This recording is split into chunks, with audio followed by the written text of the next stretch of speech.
ஆஞ்சநேயருக்கு வெற்றிலை மாலை போடுவதின் பலன். சீதாதேவி அசோகவனத்தினில் சிறைப்பட்டிருந்த சமயம் ஸ்ரீ ஆஞ்சநேயர் அங்கு சென்று சீதையை வணங்கி தான் ராமதூதன் என்பதை நிரூபித்து சூடாமணியினை பெற்றுக்கொண்டு ராமனிடம் திரும்ப எண்ணி சீதா தேவியிடம் ஆசீர்வாதங்களை வேண்டி நின்றான்.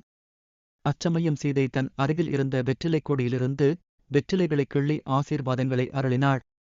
ஆதலால் ஹனுமாருக்கு வெற்றிலை மாலை அணிவித்தால் ஸ்ரீ மகாலட்சுமியின் சொரூபமான சீதையின் ஆசீர்வாதங்களால் நாம் பிரார்த்திப்பவைகள் எல்லாம் லக்ஷ்மிகரமாக நிறைவேறும் என்பது திண்ணம். தரிசிப்பதின் பலன். சகல சௌபாக்கியமும் கிடைக்கும். பூ அலங்காரம்.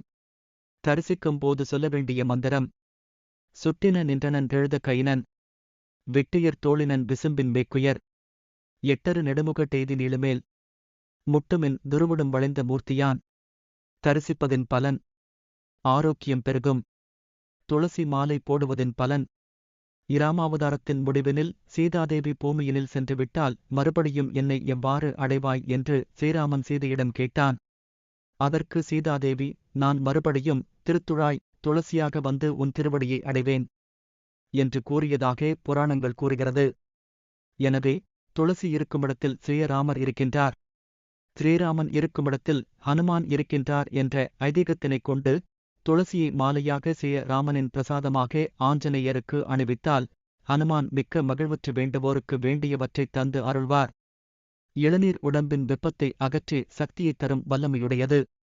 ஹனுமான் என்றும் சிரஞ்சீவி ஆதலால் அவருக்கு இளநீர் அபிஷேகமோ அல்லது நிவேதனமோ செய்வதால் பக்தர்களை அனுக்கிரகித்து எவ்வித கஷ்டமும் இன்றி அதிக நாட்கள் இப்போவுலகில் வாழ வரமளிப்பார்.